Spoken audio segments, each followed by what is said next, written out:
Welcome to Make the Grade with the Success Doctor, Stephen Green, where you'll discover actionable strategies to help your student to reach their academic goals, to excel at standardized testing, and to plan for the college admissions process painlessly.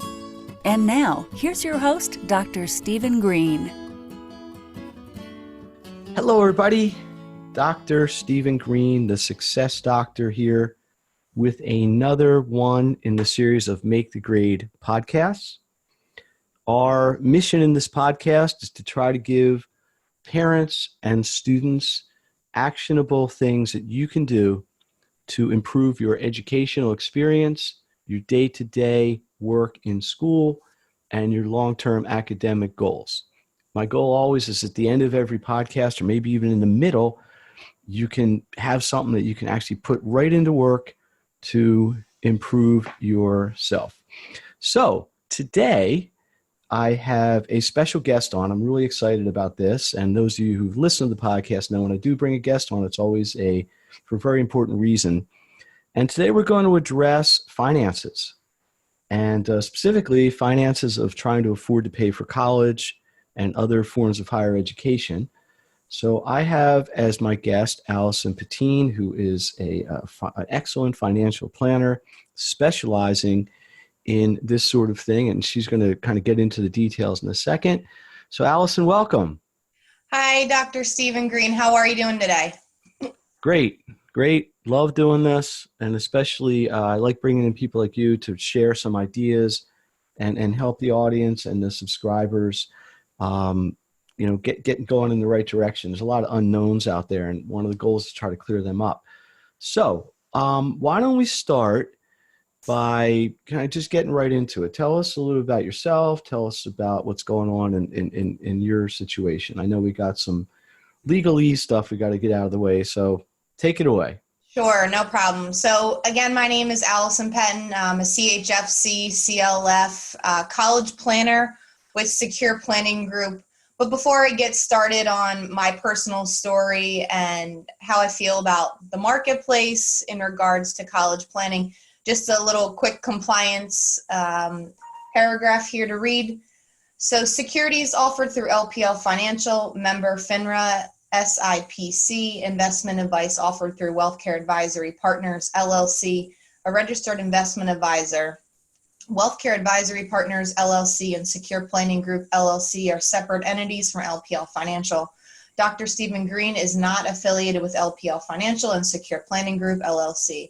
Content in this material is for general information only and not intended to provide specific advice or recommendations for any individual. Prior to investing in a 529 plan, investors should consider whether the investors or designated beneficiary's home state offers any state tax or other state tax benefits such as financial aid, scholarship funds, and protection from creditors that are only available for investments in such state's qualified tuition program. Withdrawals used for qualified expenses are federally tax-free. Tax treatment at the state level may vary. Please consult with your tax advisor before investing. All right. Everybody got that? Well, I think it's important, that people do have options, right? And they need to understand what they are. And we want an educated audience, right? We want people getting correct information at the right time that they can put into place. So let's start this way. Why don't you explain maybe how you got into what you're doing now? I know you're really passionate about what you do and you bring a lot to the table. So why don't you kind of just describe what brought you to this point?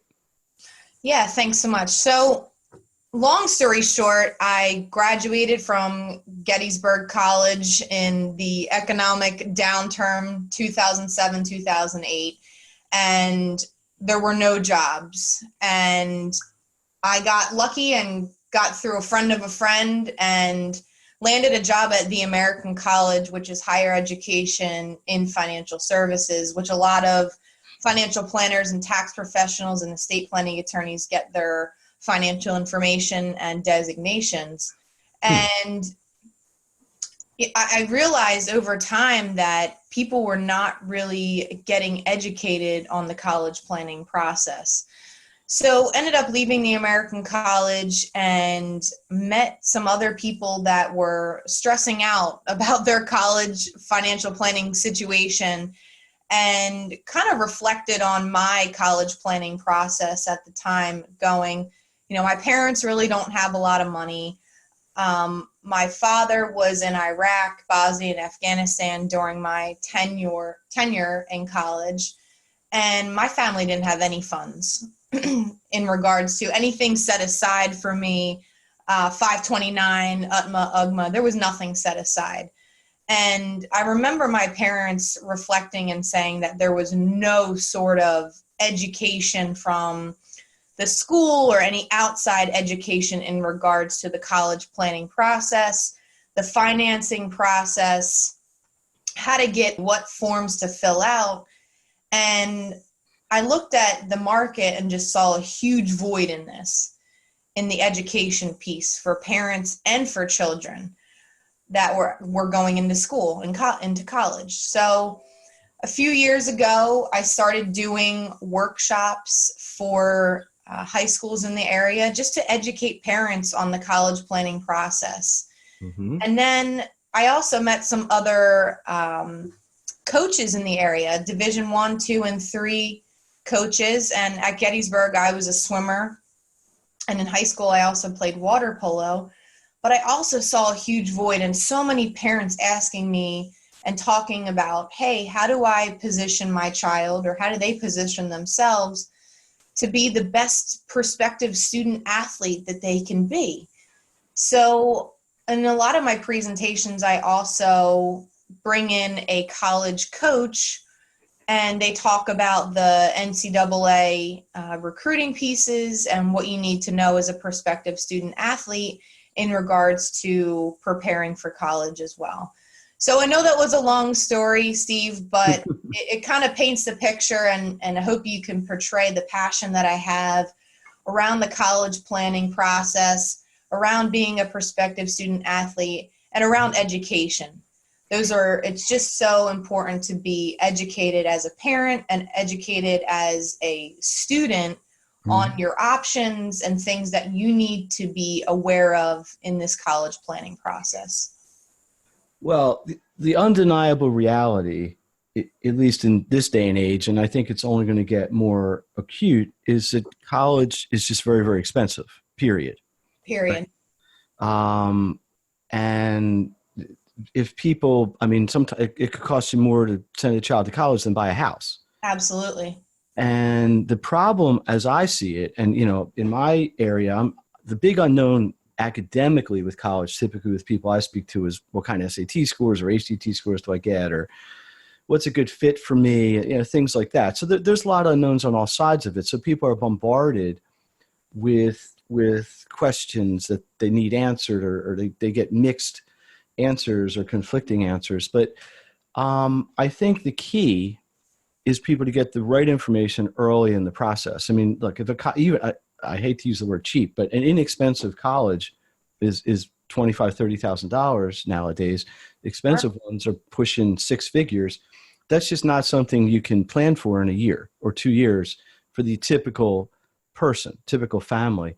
So where would you say, I don't know if I want to call it your target market, but where do you think the best place for a family to start to gather this information and maybe start to engage in discussion with somebody like you? Where does this begin?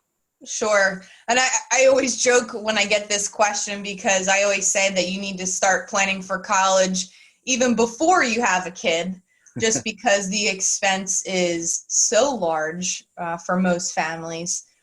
But when we're talking about general market that needs to hear this information, I even say start as early as 7th grade in regards to starting to prepare yourself as a parent, prepare your student just for all of the things that they are going to encounter in this process. And I'm sure you hear and get questions like that too in regards to the SAT and ACT. Mm-hmm. If a student's not excelling in school like they think they should. Yep. Again, starting around 7th grade, and I know for most families out there, they're going, holy smokes, that seems really early. But you can never be over prepared for this, is how I look at it. And it's great just to get the information early. Well, Now, even just from the financial piece and just the compounding of money, right? The longer time you have to save money, the more money you can save. I mean, sure. just That's empirically, and the interest compounding upon itself.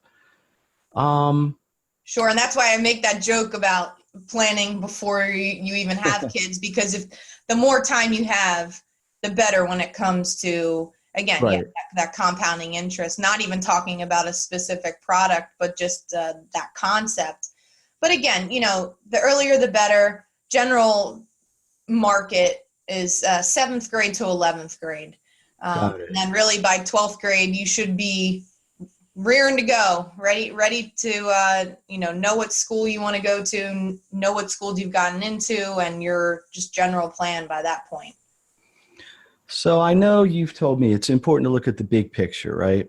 Yes. And I think that would include a total amount of money to save. But what are the things that parents, I'm going to use parents or guardians, whatever, where are they usually having the most questions? What are the things that people just don't know or don't understand, or maybe don't even know what to ask about, right?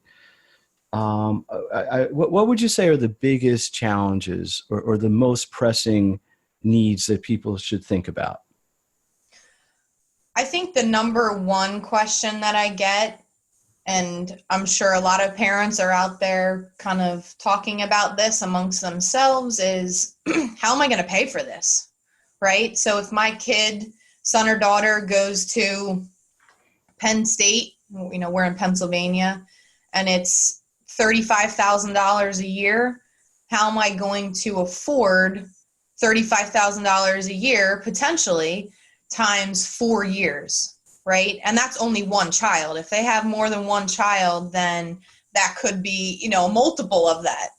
So that's really, if I had to kind of pinpoint it for you, Steve, that's the number one question I get is, how the heck am I going to afford this?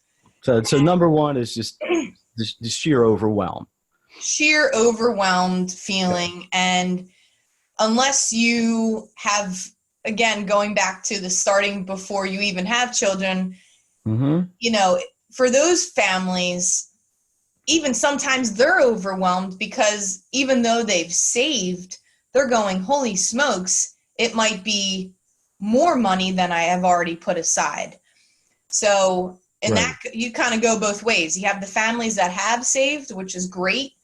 And then you have the families that haven't saved. And both of those parties are both overwhelmed. It's just a very overwhelming process for a lot of people. And you need to balance this with your other financial priorities, right? Absolutely. Like retirement would seem to be obvious. Sure. Because you have, if you think about it, Steve, you're going through this college planning process. And on the other side, as a parent, you're trying to retire in potentially the next, let's call it 5, 10, 15 years, which I know might seem far away, but in reality, from a financial planning standpoint, that's kind of short time frame. Well, if you figure that if a person has a child at 30, right, they're going to college around when the person's 48 to 50. Sure. You're, planning to retire in another 10, 12, 15 years, 65. I don't know if that's still like the magic number with retirement. So you're kind of right in the middle. You're almost towards the horizon or whatever, I don't know, whatever the sunset or whatever the term is. So clearly it's important to look at the biggest picture, right? You got present costs, you got future costs. College doesn't go down in price like anything else. Talk about what the schools are expecting. What are the colleges expecting people to pay? There's definitely aid out there. Right? People do get loans. People do get aid. People do get grants. But explain what the expectation of a college is for a contributing family. So what the college is really expecting you to do, in my eyes, Steve, is to just really understand your financial situation. If I'm Mm-hmm. understanding, what you're saying correctly. It's just the colleges are looking at your personal financial situation, Right. right? And Okay. they're saying, okay, I'll just call it my family, Pettine family. What is the Pettine family able to afford, right? So they're going to look at my income. They want to see how much money I've made in the past 2 years, just so we're aware. They're going to be looking 2 years back at my tax returns. They want Mm-hmm. to see how much money I have in my bank. They want to see how much money I have in retirement. They are really going to be doing a deep dive on my financial situation to be able to say, hey, how much can the Pettine family really afford to send their son or daughter to school? So what I try to educate people on, and what I'm very passionate about, is for families to understand their EFC, what's called their expected family contribution. And what that number is and what it encompasses is what the schools expect you to pay. Kind of getting back to that very bottom line issue of, hey, what can the Pettine family actually afford? So what I try to educate people on is calculating their EFC, expected family contribution. I think that's so crucial for families to understand what they're walking into when it comes to affording college. So So, again, I help families kind of understand what the EFC is, what's mhm. encompassed in that EFC calculation, and then ultimately, helping the family calculate what their EFC is, or again, that expected family contribution. So the first thing the family needs to worry about, it sort of technically, is this EFC. Then there's this whole alphabet soup of stuff, right? So Yes, then yes. then you got 100 forms, right? Then you So got, then yeah. what comes next? And I know about FAFSA, so you want to talk about that? Sure. So the FAFSA form is your free application for federal student aid. So again, that's your federal student aid. I think there's sometimes a little bit of confusion around that form, but again, that's coming from the federal government. It's right in the acronym there. So there shouldn't be any confusion. So basically, what happens is, from a very high level, is that you submit all of your financial information onto this FAFSA form. And I will say to your audience out there that you can download this form online. I think, again, going back to the kind of unknown, Steve, is that people kind of, in my eyes, don't do their own research. So again, it's go look at what that FAFSA actually entails. You can download it as a PDF and print it out and kind of go through it and say, hey, what are they asking? Don't do it the night before, right? It's kind of like your kids in Right. studying and cramming for a test. Don't complete these forms the night before. Try to be prepared, try to understand what they're asking for, because it is a little bit complex, Steve. It's, if you haven't seen it before and you're filling it out the night before and you're stressed out, right? Because you're going through this whole process, you could miss something, you could fill it out incorrectly. So even what I tell my families is print it out, fill it out even in pencil or pen, and that way when you do it on the computer, you're ready to rock and roll. So again, fill out that form. It's free. It's right in that acronym, free application for federal student aid. And I always say to parents, even the ones that say, oh, I'm not going to qualify for anything, I make too much money, that's one of the number one things that I hear. Why not? It's free. It's only going to take 30 minutes of your time. And, if you don't fill it out, then you have no chance of getting any aid from the federal government. So you might as well just fill it out, right? I mean, take that 30 minutes and fill it out. You got nothing to lose other than your 30 minutes of time. Now, is this something you would actually assist a family to do, or is there like some regulation, like they're not allowed to have outside help, or? So I don't specifically help people fill this out, but there are companies out there. I do work with some outside companies that will help a family kind of go through these forms and make sure they're filling it out correctly. Okay. What I do for my clients and the families that I work with is, we'll print the forms out and we'll kind of go over, if they have questions like, oh, how much is in my retirement? How much is in my savings? I'll kind of help explain those terminologies to them on the forms, but I won't specifically, sit down with them on October 1st and, help fill out the forms. So, Okay.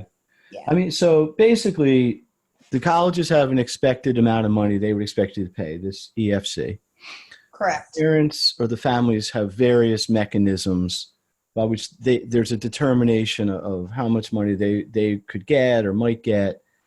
What brings it all together? Like how do you kind of make sense out of it? Is it what drives this? Is it the cost of the school and trying to meet that cost? Is it just saving as much money as you can and then kind of worry about it when you have to pay it out? What at least in your opinion, what's the primary driver here?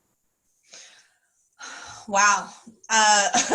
Or is it just I think that's always a couple different answers. go ahead. Kind of hard to pinpoint the primary driver. I think it's a lot of things, Steve. I mean, you got to look at the whole picture and understand which schools that you want to go to, and also understand if you can actually afford it. Because maybe the answer is, hey, Pettine family, here's what we can afford, and it's $10,000 a year, and the schools you want to go to are more than $10,000 a year, and maybe you need to go to Monco or a community college for a year. So I think there's realities that you just have to be aware of. Is there any sort of checklist that you or somebody could provide a family where they could say, okay, when a kid is 5, do this, check. When a kid is 7, do this, check. When they're 13, do this. Does something like that exist? Like something actionable that people could plug into, or something that people could use as a general guide? I mean, hopefully along with talking to or working with a professional like yourself, but just to give them an idea of what they're up against. Yeah, Steve, there are some guides there's a decent amount of guides on the FAFSA site. If you Google financial aid, there's some checklists that you'll find online. I would highly recommend that people go to College Board, the College Board site. If you just Google College Board, you're able to look at all of the colleges and find out the financials of the college. And also, how the general information. Which, by the way, is the same site that administers the beloved SAT exam. That's correct. That's correct. Let's talk about that for a second. The SAT, ACT. We don't need to talk about how important they are to getting into college. Do they play any role in aid or in financials? I mean, sure, Steve. So what the SAT entails is, if you think about it, for most schools, the better the SAT score, if that's what the school is looking at, because sometimes now some schools don't even look at SATs, but you're putting yourself in a better position, right? So if you get a higher SAT score, you have a better chance, from the clients that I've worked with, of getting into that particular school. Well, right. Right. And there's also a stronger chance of getting what's called merit aid. Yes, merit aid. The new catchphrase. Right. So sometimes schools will have, scholarships for a certain SAT range or a certain SAT score, but not all of them will. So again, I think it's important for parents out there to do their research. Really, really, really important to find out if that particular school that they're applying to has the merit aid, the scholarship for a certain SAT score, certain GPA. Sometimes schools will look at all of those factors. So again, it's just being prepared as possible, putting yourself in the best light. If you can get a higher SAT score, it's not going to hurt you. right? I think you Mm-hmm. would probably agree with me on that. It can't. Well, yeah. I mean, I could tell you stories of students I've worked with who've gotten merit aid, and that even varies tremendously school to school, year to Sure, year. absolutely. And there were cutoffs, and if you were slightly below the cutoff, both above it, it might be a $5,000 a year difference. Right. So what it created was a situation where students were continuing to prep and continuing to take SATs, trying to improve their scores. And when I say SATs, I'm including ACTs as well. Not so much for admissions anymore, which was their original MO when they started doing it, but now they're doing it more from an aid or potential aid standpoint, which is really a new thing, at least in my experience. But you got to do what you got to do. And when you see an opportunity, it's important to take advantage of it. I know you've told me there's a lot of vehicles people can use to save for college, right? I guess Correct. I don't know if famous is the right word, but maybe one of the most well-known ones, the 529. But why don't you just briefly explain what a 529 is, how an UTMA or whatever might be used? What are some ways people can save? Maybe they already have them. Maybe they're just not taking advantage of them as well as they could. What are the vehicles available to people? Sure. So from a very high level perspective, folks have used a 529, which is a college savings plan, and there's one for every state. And again, as I read that disclaimer in the beginning, again, you want to make sure you consult your tax professional and your financial planner just to make sure of the tax advantages. If you're doing it, clear, yes, just to be clear, we are not here to give financial advice. We're here to give educational advice. Yeah. Exactly. But again, people will put money in a 529, and it's specifically meant for college, right, Steve? Okay. We're not putting money in a 529 so we can go buy a car for our kids for college. Although that would be great, that's not what that vehicle is meant for. It is specifically meant for tuition, room, and board for your son or daughter for education. And the beauty of it is the growth of it is tax-free. Yes, the growth of it is... That much I know. Having sent 2 kids to college, I know that. Right. So as we talked about compounding interest in the beginning, the earlier that you save in that 529, again, that money is going to compound over time, and you'll have that for specifically for, again, tuition, room, and board for your son or daughter. So that's definitely one vehicle that people use. That's probably the most popular one that we will see out there, that you might see out there, that's kind of in the water cooler chat. Yep. There's an UTMA or an UGMA, Uniform Transfer to Minor Account, Uniform Gift to Minor Account. Those have kind of phased out. I see them now with a lot of families that are coming in, and their grandparents or the parents' have given some money to the grandchild. This was kind of something that people started doing again, 30, 40 years ago. And I don't see that much of them anymore, but basically when the kid becomes age of majority, again, that's different for every state. It could be 18 or 21, but people will put aside funds in these accounts. When the kid reaches that age of majority, then that kid can do anything they want with the money. So sometimes parents will say, well, my kid might go to a trade school. He or she might not go to a traditional college, quote unquote. So people will put money in those types of vehicles, and that way, if their son or daughter does not go to a traditional so you still have options, right? They have options, right? Because if you take that money out of a 529 and use it to buy a car, for example, you're going to pay a 10% penalty on that money because you're not using it for tuition, room, and board. So there's different restrictions or different advantages to each type of vehicle. Exactly. Okay. Exactly. So this is all just goes back to the education and the planning. The more you know, and the earlier you know it, the better you can use different things to your advantages. Anything else? So we got 529. That's numbers. That's easy. UTMA, UGMA, FOSFA, EFC. Anybody confused yet? No. Yeah, right. Exactly. FAFSA, CSS, CFC. There's so many acronyms in this college planning world. And if you could, in your experience, I'm going to ask you this based on maybe your caseload, and I could probably answer this in mine, but I'm sure. what would you say, in your opinion, is just what keeps people up at night? Is it the sheer amount of money?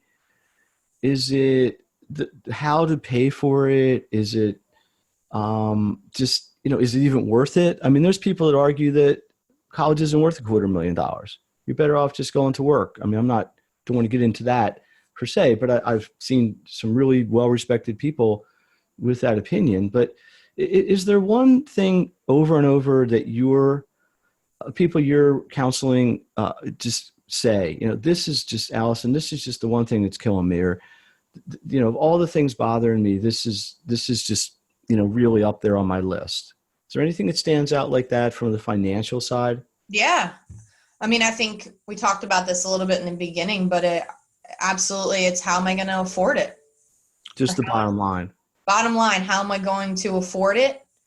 And how am I going to afford it and still retire? Right, Steve? Because that's right. There's only so many buckets you can put money in. Yeah. Or even if they do take student loans, right? Mm-hmm. How am I going to afford to pay back the student loans for the parent and or son or daughter, right? Yeah. How am I going to afford to pay back the loans and still retire, because that person might have those loans through retirement? I see it right now. People are in the beginning of that retirement planning process, and they're still paying off their son or daughter's student loans or their own loans. Which aren't trivial amounts. They're not like $50 a month. No, they can be expensive. So I know there's scholarships out there, there's grants, there's loans, there's work study. I actually had a work study when I was in college, which was quite an experience. Me too. But yeah, we can talk about that soon. But to talk about them. So we've got sort of this may not be the right technical term, but I'm going to call it self-funded aid, right? So in other words, I'm a family, I have children, I'm saving money on my own, and I'm funding programs like a 529, correct? Sure. Or not, might be funded by myself or a family member. And then there's places you would get aid, like the government or a bank. And then I guess the third category, if I'm defining this correctly, would be scholarships, grants, things that may come from a school or a student could directly obtain somehow on their own, right?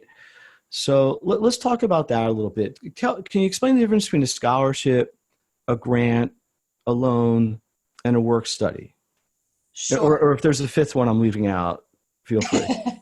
You got enough of them already, but you kind of hit them all. So scholarships, we'll start there, Steve, offered by the school. And again, that's completely based on, the merit of the student.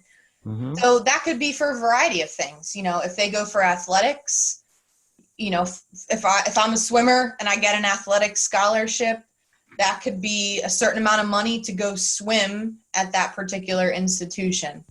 Academics, we kind of hit on that already, Steve, with, if the student son or daughter is academically advanced and they are able to get money based on their current academic situation, the school could offer them, again, X amount of money. Now, we're not sure exactly of the dollar amounts, but it's a set of money that son or daughter, that student, does not have to pay back. So scholarships, basically the school helping you with no obligation. That's correct. Okay, good. So now we got a scholarship, and then we got grants. What's the difference between a scholarship and a grant? They're kind of the same? Are they not the same? Not the same, Steve. So scholarships are used to assist in payment. So again, I know we kind of hit on that already, but Mm-hmm. I always tell families that, make sure you look at the fine print when it comes to a scholarship, especially athletics, academics, arts, etc. But, for example, if your son or daughter stops playing that particular sport. Right. They could lose the scholarship. Right. Or if their academic, if they need a 4.0 to maintain that scholarship. And they get a 2.6 or something. And now they get a 2.6, right? So you want to make sure you look at the fine. So the scholarship may have some stipulations that have to be maintained year to year or semester to semester. Exactly. Got it. Okay. As opposed to a grant, maybe that doesn't have these sort of obligations, maybe. Grants look a little bit more on the family financial situation. So, if my family makes $30,000 a year and I'm applying to XYZ school, they might give me a grant based on my family's financial situation. But again, I always want to tell people that you're applying for FAFSA and CSS. You're filling out all these financial aid forms every single year. So if my family, the Pettine family, makes $30,000 in year one, and I get a bunch of grants in year one based on my financial situation, and in year two, my family gets a $3 million inheritance, well, then that financial situation is going to look a little bit different than my 30,000. Well, exactly. Yes. And again, I know that's an extreme, but I think that that's something that people often forget, especially if they are on a commission type role or what I would call a 1099 type income. Right. In other words, their salary could vary significantly year to year. Sure. I see it. I see it a decent amount. So that's definitely something you want to keep in the back. I think the take-home message is that you almost have to re-prove your need every year, right? Yes. Or at least maybe not reapply, but like keep your numbers where it's going to be favorable as much as possible. Where do you? Yeah, Steve. So you want to just be cognizant, especially if your income's changing year to year. I see it with realtors a lot. Sales, so right. Their income, they might sell 5 houses one year and 20 houses the next year, and their income could change. So again, just going back to the grants overlying topic here. Again, those are something that are based on your family's financial situation. And if you do receive a grant, you don't have to pay that money back. Okay, that's but nice. Again, I would always tell people to look at the fine print, understand what that grant is, and just make sure, again, look at the fine print, make sure you understand it, and just know that things could change from year to year if your financial situation changes. So let's talk about loans for a second, because I mean, if nothing else, they're an option, of course. Yeah. The downside is the student has to pay them back, which is really not an unfair thing to expect. But the burden of that, there's cases where it's almost crippling financially. I mean, you hear stories, people, they're going to finally get a job and half their salary is going to pay their loans back. And because of that, they can't get credit to buy a car or a house. It's become a political issue to some degree. I mean, this is not an election year yet, but it seems like there's constantly an election going on somewhere, right? So you've got presidential candidates. Part of their platform is loan forgiveness and loan whatever. And where does a loan fit in your mind? Is it you do all the other stuff, you get whatever you can, and then you fill in the rest with loans? Does that make sense, or is that even a strategy? What's your opinion? Where do you think what role does a loan potentially play in this whole process for a student or their family? Sure. So I think a loan can help bridge the gap, right? So if you have, for example, 529, as we already hit on, and you're paying the school a chunk out of your 529, but there's still $5,000 that you need to kind of bridge that gap. So maybe the loan's the best option for that. A loan could be the best option, but again, I would say to your audience that review your options. Make sure that a loan works for your whole financial situation. Short-term and long-term. Short-term and long-term. Right. You already hit on it. Right. If this loan's at a again, I don't know, a 10% interest rate. Well, maybe that's not the best option. So I urge people, urge is a strong word, but we're at that point now to just understand what that loan entails. I don't think people are, again, going back to this fine print, people aren't reading the fine print when it comes to the loans, and they're not understanding how that loan could potentially compound and what their monthly amount that they're going to owe is going to be. People don't do just the basic calculation of saying. You know what I've heard people say to me is, freshman year we took out a loan and whatever, it wasn't that much money. And then sophomore year we took out a loan, and junior year they just don't, not that they don't know, they obviously know they took out the loans, but they look at each one as manageable, right? Well, my kid can pay back $190 a month. My kid can pay back $210 a month, whatever it is. Well, all of a sudden, when you multiply that by 4 years, all of a sudden you've got a fairly substantial loan repayment. And, some people are just, it's tough. But I guess if your choice is not being able to go at all because you just can't afford the tuition period versus taking a loan, at least it's there. But they seem to be just one of these, I don't even know what word to use, just concern, one other thing to worry about, right? You got to save money. You got to worry about paying back loans. But I think what you're saying, which I think is really important for everybody to understand, is you want to do your homework beforehand, right? That's correct. I'm interpreting what you said correctly. Is you don't want to just go take a loan just because you need money. You want to understand what the terms are, why you need it, why you're doing it, how does it fit in with everything else, and so on and so on. And I think that's really the key, at least to me, is families and students understanding how all these pieces can fit together and ultimately pay for it. Let me ask you a couple things. We're going to wrap this up in a second, but is on the back end, is there any way that just the whole financial piece is going to change significantly?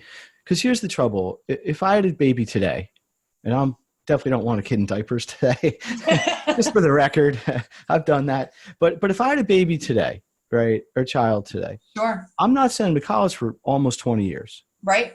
So we don't even know what the financial climate's going to be in 20 years. I guess you could look at charts and historicals and, whatever 3% a year, whatever the growth of tuition is. And I know it outpaces inflation substantially. Where do you see, we don't have a crystal ball, and I'm not going to hold anybody to this, but do you see this improving? Do you see this getting worse? Do you see this staying the same? And this really is for a younger, family that maybe has a very young child, or maybe a kid in first grade, and they're 10 years out. What's it going to look like in 10 years, based on what you think, or what you know in being a professional in this field for 20 years? I think things absolutely have to change. I mean, the student loan debt is just astronomical at this point, and people are really, really struggling to pay back their loans. So many people are defaulting on their loans. It's just it's a travesty, actually. So you think that's just going to get worse? It's going to get worse before it gets better. So something's got to happen. Okay. Something's got to happen. And, is it fair? Is it a fair question? And this is kind of maybe going a little bit off topic, but I think it's an interesting question to ask. What we haven't talked about at all is kind of where the college's role is in this, right? I mean, I guess the colleges are free. This is a free market. They could charge $1 million a year if they wanted to.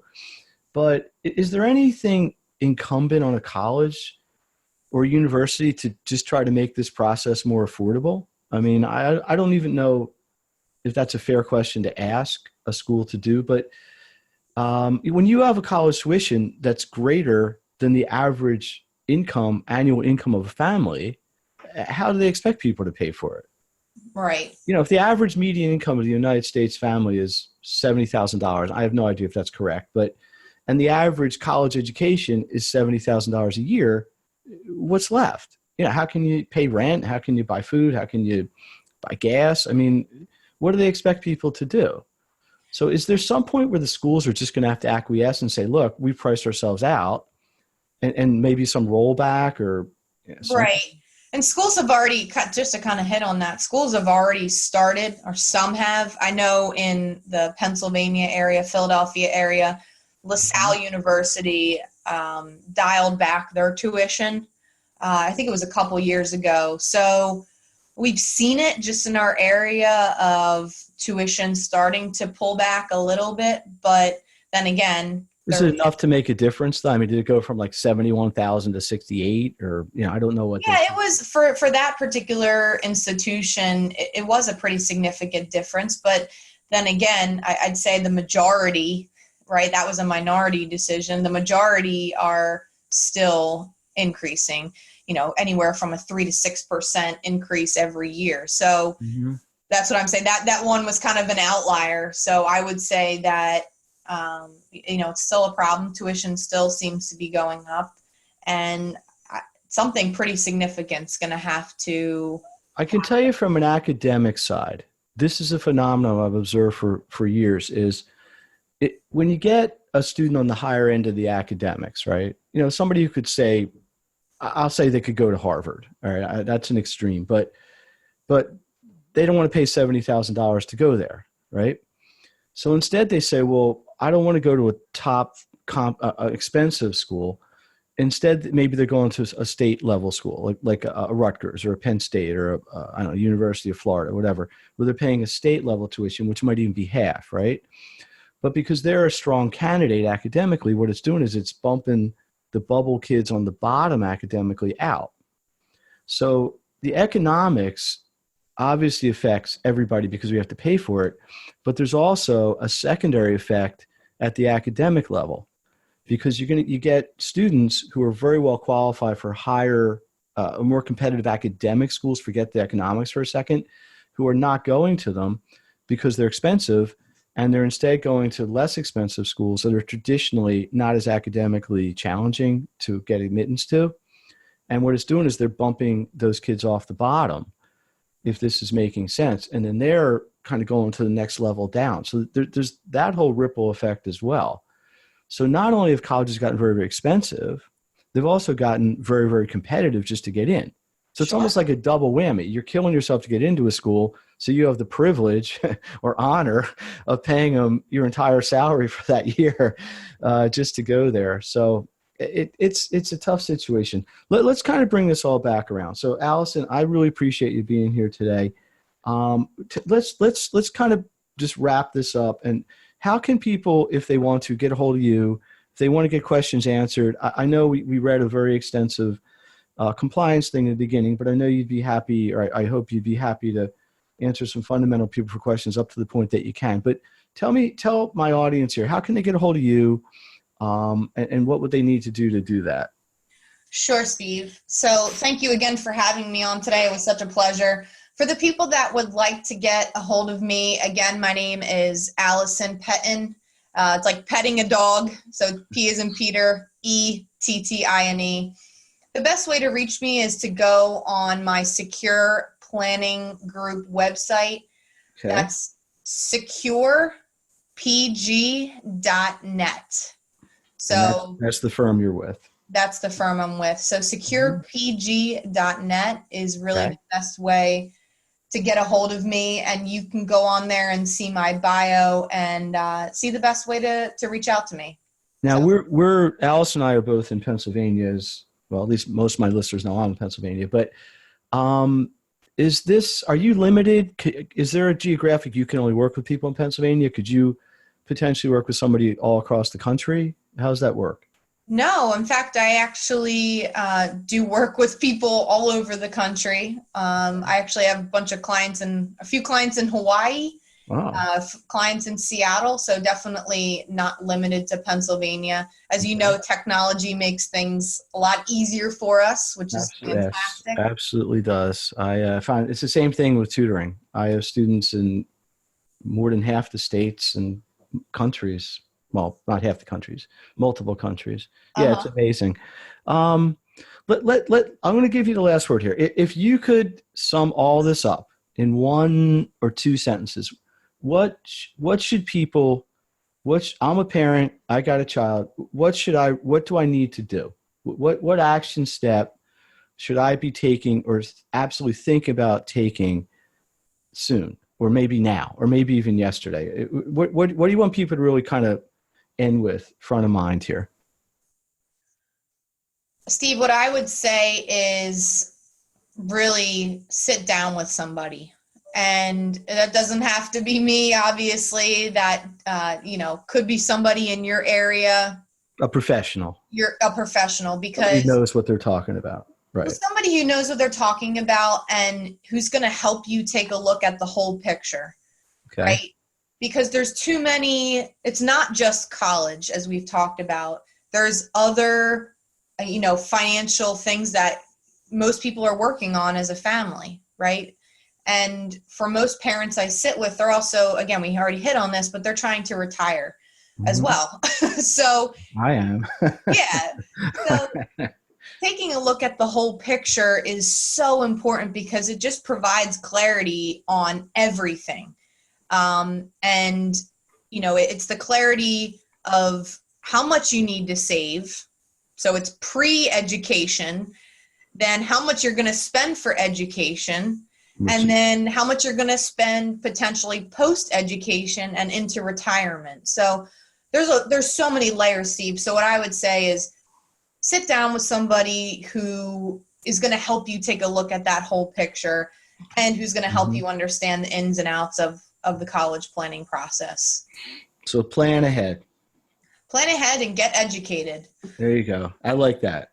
That's good. Plan ahead, get educated, which is, I could have said the exact same thing with 90% of the academics I do and test prep I do. But, life gets in the way. Things happen, and they don't always go the way you want. All right. Alison, one last time, thank you so much. I hope out there in Make the Grade podcast land, this has been really, really helpful for everybody. Again, the take-home message: plan ahead, get educated, know your options, talk to somebody who can really help you, that knows your situation. We've got an expert on the call here today, or on the podcast here today. So Dr. Stephen Green, the Success Doctor, this has been another episode in the Make the Grade podcast. Appreciate everybody who's our subscribers, who's our listeners.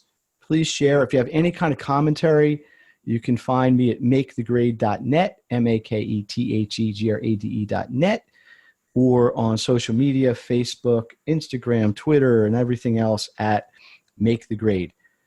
This was another in our series of discussions with professionals in the educational related areas, and appreciate it. So thank you, and we will connect next time. You've been listening to Make the Grade with the Success Doctor, Stephen Green. If you enjoyed this episode, be sure to subscribe. For more resources and support, please visit makethegrade.net.